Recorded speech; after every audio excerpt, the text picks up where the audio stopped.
ವಸತಿ ಶಾಲೆಯಲ್ಲಿ ವಿದ್ಯಾರ್ಥಿಗಳು ಅಸ್ತವ್ಯಸ್ತ, ಹೊಟ್ಟೆ ನೋವಿನಿಂದ ಆಸ್ಪತ್ರೆಗೆ ದಾಖಲು. ಚಿತ್ತಾಪುರ ಕಲಬುರಗಿ ತಾಲೂಕಿನ ದಂಡೋತಿ ಗ್ರಾಮದಲ್ಲಿರುವಂತಹ ಅಲ್ಪಸಂಖ್ಯಾತರ ಇಲಾಖೆಯ ಮೊರಾರ್ಜಿ ದೇಸಾಯಿ ವಸತಿ ಶಾಲೆಯಲ್ಲಿ ಗುರುವಾರ ರಾತ್ರಿ ಊಟ ಸೇವಿಸಿದ ಬಳಿಕ ಹಲವು ವಿದ್ಯಾರ್ಥಿಗಳು ಹೊಟ್ಟೆ ನೋವು ಮತ್ತು ಅಸ್ವಸ್ಥತೆಯಿಂದಾಗಿ ಬಳಲಿದ ಘಟನೆಯೊಂದು ಜರುಗಿದೆ. ಆರಂಭದಲ್ಲಿ ಕೆಲ ವಿದ್ಯಾರ್ಥಿಗಳಿಗೆ ಹೊಟ್ಟೆ ನೋವು ಕಾಣಿಸಿಕೊಂಡಿದ್ದು, ನಂತರ ಇನ್ನು ಹಲವರಿಗೆ ಇದೇ ರೀತಿ ಲಕ್ಷಣಗಳು ಕಂಡುಬಂದ ಹಿನ್ನೆಲೆಯಲ್ಲಿ ಶಾಲಾ ಆಡಳಿತ ತಕ್ಷಣವೇ ಅವರನ್ನ ಗ್ರಾಮದ ಸರ್ಕಾರಿ ಪ್ರಾಥಮಿಕ ಆರೋಗ್ಯ ಕೇಂದ್ರಕ್ಕೆ ಕರೆದೊಯ್ದು ಪ್ರಾಥಮಿಕ ಚಿಕಿತ್ಸೆಯನ್ನು ನೀಡಿತು. ಬಳಿಕ ಹೆಚ್ಚಿನ ಚಿಕಿತ್ಸೆಗೆ ಚಿತ್ತಾಪುರದ ಸರ್ಕಾರಿ ಆಸ್ಪತ್ರೆಗೆ ದಾಖಲಿಸಲಾಯಿತು.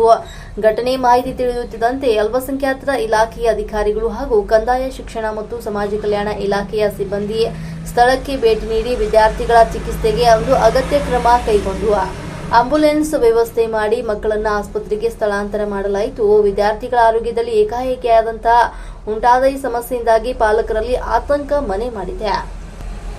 ಆಹಾರ ಸೇವನೆಯ ನಂತರ ಅಸ್ವಸ್ಥತೆ ಕಾಣಿಸಿಕೊಂಡಿರುವುದರಿಂದಾಗಿ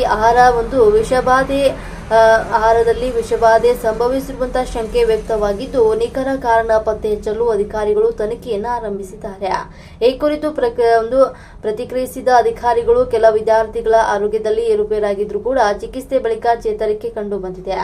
ಮುನ್ನೆಚ್ಚರಿಕೆ ಕ್ರಮವಾಗಿ ವಿದ್ಯಾರ್ಥಿಗಳ ಆರೋಗ್ಯದ ಮೇಲೆ ನಿರಂತರ ನಿಗಾ ವಹಿಸಲಾಗ್ತಾ ಇದ್ದು, ಘಟನೆಯ ಕಾರಣವಾದ ಅಂಶಗಳು ಕುರಿತು ಪರಿಶೀಲನೆ ಮುಂದುವರೆದಿದೆ ಅಂತ ತಿಳಿಸಿದ್ದಾರೆ.